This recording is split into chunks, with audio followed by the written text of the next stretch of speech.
야한 얘기는 좀 자제.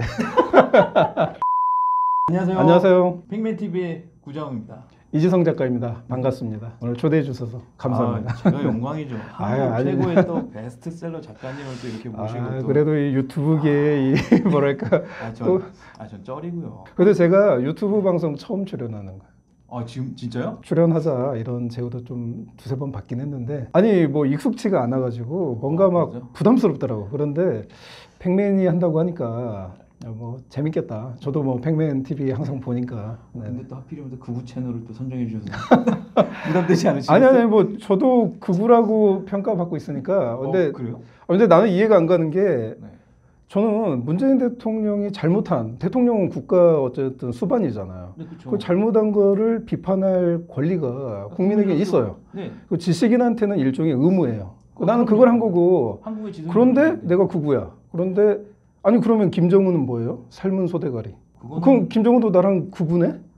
그치. 아니 뭐 도대체 뭐가 나는 이 나라의 극우의 맞네. 기준이 뭔지를 모르겠어. 맞네. 근데 또 김정은은 좋아하잖아 많이. 그렇죠. 사랑하죠, 사랑. 그렇죠. 사랑. 근데 왜 나는 극우야?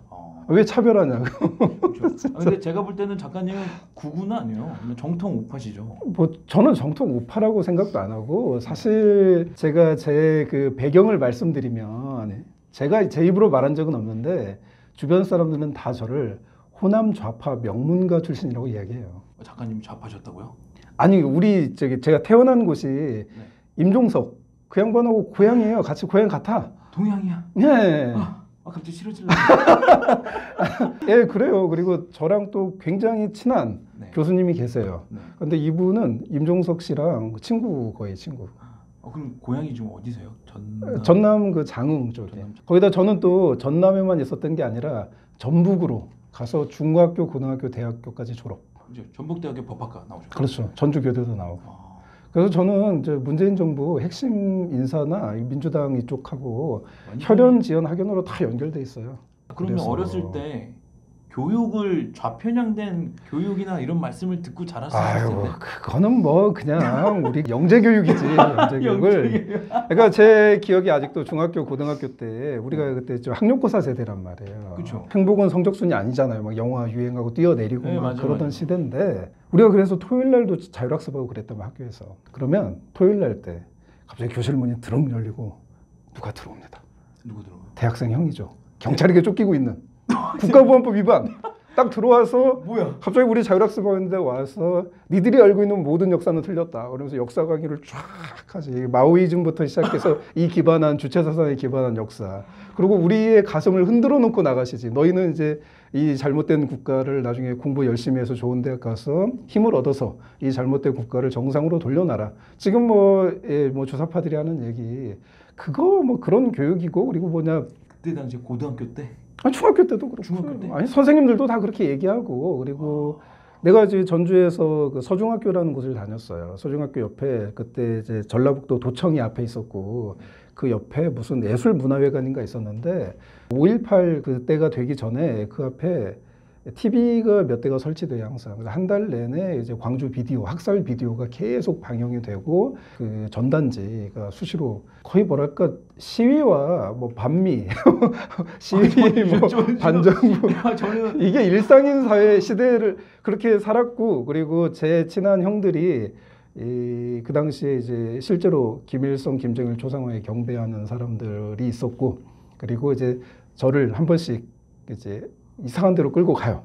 가서 보여줘.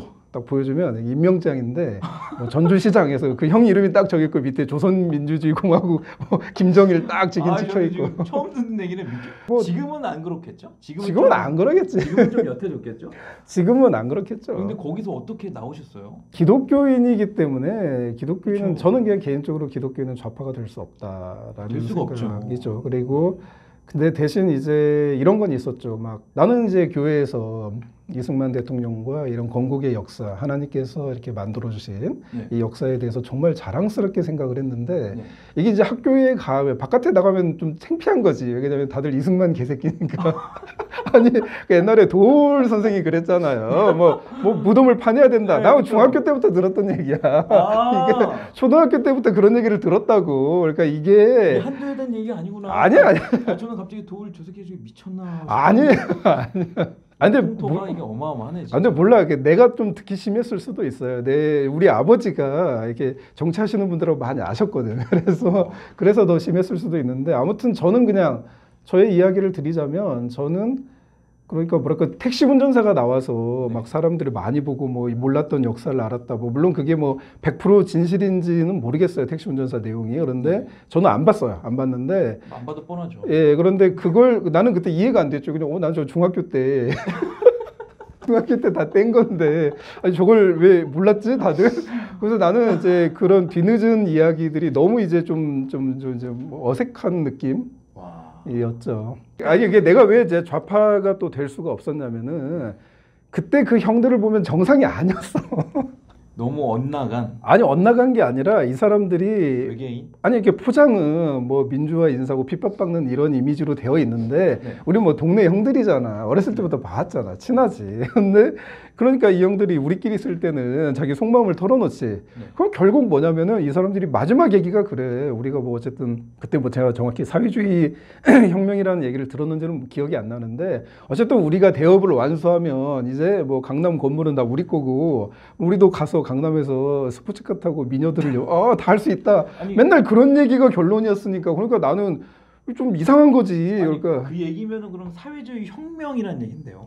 사회주의 혁명의 완성은 결국 우리가 강남 부자 된다, 재벌 된다, 옆에 여자를 많이 끼고 스포츠카 본 게 지금 그 당시 뭐 오렌지족 뭐 이런 얘기들이 있었잖아요. 그러니까 우리가 이제 오렌지족이 된다. 뭐 결론이 그거야. 그러니까 옆에서 들으면 결국 이 사람들이 막 말은 너무 그럴싸하게 포장이 돼 있는데 그러면은 실질적으로는 평등을 추구한다지만 평등이 아니라 자기 자신들을 위한. 아니죠. 평등을 추구하죠. 자기들 제외한 평등. 그러니까. 그 사람들이 말하는 평등은 결국에는 절대 자기들이 포함이 안 돼요. 사람들이 그거를 나는 그걸 왜 그러니까 조국이 사람들 뭐 붕어 가질 개구리라고 했던 아니, 왜 이유가 거기 있었고. 그렇죠. 아니 왜 그러냐면은 저기 평양 가봐요.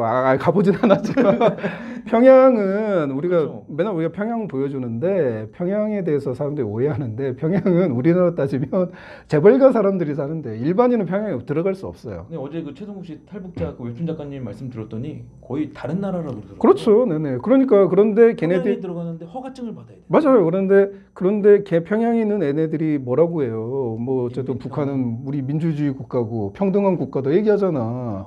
그러니까 우리는 아니고 니들이 평등해야 된다 밑에서. 그러니까 조선시대 보면 양반들이 그렇잖아요. 그래서 제가 봤을 때 우리가 일제시대가 네. 있었는데 우리 남쪽은 미군이 들어오고 저는 이제 기독교니까 하나님의 은혜로 또 이승만이라는 탁월한 사람이 있어서 우리가 왕정이 폐지가 됐지. 그렇죠. 근데 북한은 왕정이 폐지가 안 됐지. 네, 김일성 왕조가 되면서 더 심한 왕정이 된 거죠. 북조선이죠. 그렇죠. 그러니까 얘네들이 말하는 평등이라는 것은 결국 그거죠. 니들끼리 평등하고 우리는 신경 쓰지 말고 우리는 알아서 산다. 우리는 깨어있는 와. 아니 왜 그걸 몰라? 근데 이런 얘기 이건 진실인데 이런 얘기를 하면 또 내가 극우가 되잖아. 이게 뭐야? 아니 저는 작가님 덕에 오늘 그 전라도 지역의 그 교육에 대해서 아니 그게 뭐 다시 한번 특히 지금까지는 모르겠는데 전라남도는 더 심했어요. 전라남도는 전라남도야 뭐 그냥 이제 우리가 대학교 때도 내가 실제로 경험했던 건데 와서 욕을 많이 했어요 우리한테. 뭐라고요? 왜 그래요? 전라남도에 비하면 북도가 조금 부드럽거든요. 아 전라북도가 훨씬 부드러워요 실질적으로도. 예, 그런데 왜 그렇게 니들은 나약하냐? 전사가 돼야지. 그래서 뭐 어쩌자는 거야? 아니 근데 그래서 진짜 어쩌자는 거야 뭐야? 전남에서는 그 실제로 어떤 말들이 그때 있었냐라면 열심히 공부해서 서울대 가는 이유가 그 당시에 이제 우리 전대협이나 한총련 앞에서 쇠파이프 들고 있는 거 있잖아요. 네.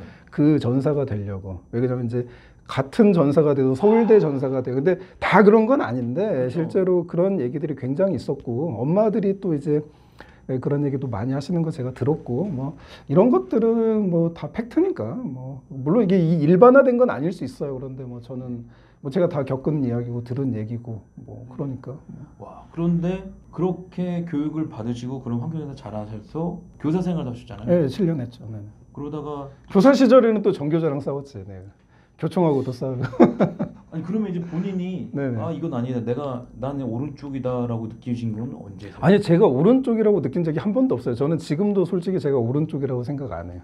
나는 그냥 상식적이다라고 생각. 제가 이야기하는 상식은 이건 글로벌한 이야기예요. 맞아. 제가 사실은 여행을 굉장히 좋아하고 여행을 많이 다니고 많이 다녔는데 이제 배낭 메고 다니다 보면은 해외 각국의 애들을 만나요. 특히 서양 애들, 뭐 이스라엘 애들 만나서 이야기를 나눠 보면 얘네들이 하는 말이 한결같아요. 그러니까 제가 얘네들하고 뭐 제 짧은 영어로 이야기하면 우리가 이제 뭐 정치 뭐 이런 얘기 하죠. 뭐 노스 코리아가 네, 있고 네. 그러니까 너 어디서 왔냐 그러면 코리아 그러면 얘네들 이제 당연히 사우스 코리아 생각하면 장난을 치는 거지. 네. No, I'm North 이러면은 갑자기 분위기 싹 이렇게 막 농담하고 그러는데 근데 이제 걔네들이 하는 말이 뭐냐면 저랑 이야기를 조금 나눠보고 저한테 그렇게 이야기를 해요. 너는 좀 부족한 것 같다. 야, 너네 대한민국 지도를 보면 절반이 여기는 극좌도 아니고 거의 저 끝으로 간 신정국가인데 네, 그렇죠. 완전히 그러면 너네는 정말 거의 극우 중에 극우가 남한이 돼야 되는 거 아니야? 그래야 균형이 맞춰지는 거지. 야, 여기가 이렇게 저 극단으로 좌로 갔는데 네가 이렇게 약간 이렇게 흐물흐물하다는 거야 나한테. 내가 그러면서 내가 세계 일주를 여행을 다니면서 대화를 하면서 깨달은 거예요. 그러면서 눈이 트이셨구나. 예, 그런 데도 많이 튀었죠. 그래서 그러니까 걔네들이 하는 말이 뭐 중도라든지 뭐 좌파니 또는 뭐 이렇게 중도 우파 이런 것들이 유럽에서는 가능하다라는 거죠. 왜? 옆에 북한이 없으니까. 그런데 그렇죠. 북한하고 붙어 있는 너네 국가가 무슨 놈의 중도 우파니 뭐 이게 말이 안 된다는 거예요. 그 나한테 물어보더라. 네가 상식적으로 한번 생각해보라. 이게 입장 바꿔서 생각해서 내가 네 입장이고 이런 말 한다라면 너는 인정하겠냐? 그래서 듣고 보니까 내가 할 말이 없더라고. 그러니까 지금 그러니까 우리가 저는 그래요. 그러니까 지금 대한민국이라는 국가에서 좌파가 되고 좌파도 좋아. 뭐 진보. 그래서 북한 인권도 챙기고. 그렇죠. 뭐 그러면은 나는 인정해요. 그 사람은 진보라고. 그런데 그런 건 다 깡그리 무시하잖아요. 그런 상황에서 내가 좌파를 선택을 한다. 그러면 이거 글로벌한 기준에서 이건 뭔가 굉장히 잘못된 균형을 맞춰야지 항상 기울어진 운동장의 문제라며. 아니 북한이 저렇게 기울어져 있는데 남한이 맞춰줘야지. 그 균형을 좋아하잖아 다들. 아니, 지금 제가 문득 드는 생각인데 네. 그 서양 친구분들이 지금의 한국을 보면 어떤 생각이 들까? 막 갑자기 너무 창피해지네. 근데 이제 뭐 극심한 좌파도 있고 그래요. 그런데 대부분은 걱정해줘요. 걱정해주는데 야, 너네 나라가 그 모양인데 네가 이렇게 네가 철없이 살아서 되겠냐라는 거지. 아니 진짜 뭐라고 하냐면 아니 왜 니들은 북한을 위해서 뭘 하냐고. 내가 갑자기 나는 그런 얘기를 아니 얘가 왜 나한테 아니 우리가 그런 얘기 안 하잖아. 우리끼리 모였을 때 너 북한을 위해서 뭘 하고 있어? 인권을 위해서 북한에서 너네 2,500만 명 주민들이 저렇게 고통받고 있는데 너 여태까지 어떤 인생을 살았어? 우리끼리 안 하잖아. 그 미친 사람 되지. 그렇죠. 근데 서양 애들이 나한테 묻더라니까. 와. 왜냐면 이게 북한 핵 문제가 걔네들도 굉장히 강력한 거라서 그러니까 얘네들이 걱정을 하지. 사우스 코리아는 도대체 뭘 하는가? 그리고 내가 또 작가고 뭐 이러다가 밝히면은 도대체 너네는 작가들이 뭘 하냐? 이건 다 작가들이 하는 거다. 그럼 나는 할 말이 없지. 우리나라 작가들은 안 그러잖아.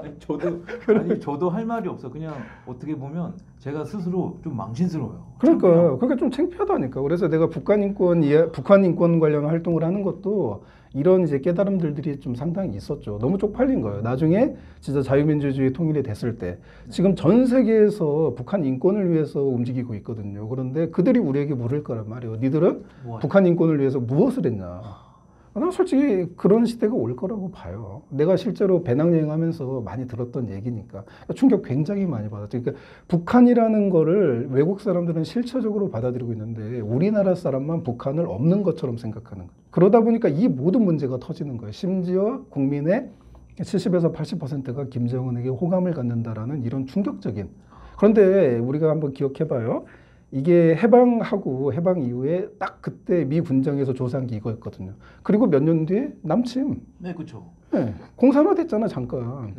그러니까 역사는 반복된다며. 왜 그러는데 다들.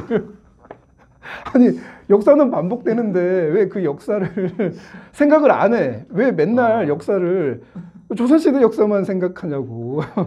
아니 조선 시대도 쳐들어왔잖아. 어디서 쳐들어왔어요? 중국에서 쳐들어왔잖아. 맞아. 좀 중국에서 들어오겠지. 그렇죠. 맨날 하는 얘기가 역사를 미군 나가면 중국. 그러니까 역사를 잊은 민족에게 미래는 없다 이러면서 미래 없잖아 지금. 왜 다굴에 당했는지를 기억해야 되는데 그러니까. 다굴에 당한 것만 기억하니까. 정말 진짜 그래요. 그래서 근데 또 팩맨 TV 나오길 잘했네. 내 유튜브에서 이런 얘기 내 잘 못해. 왜냐면 물어봐 주는 사람도 없고 그러니까 민방위. 아니 그럼 이제 거기서 이제 전라도에 성장해서 음. 대학교 나오셔서 네네네. 의사생활 하시다가 네네. 그러면 책은 언제부터 직접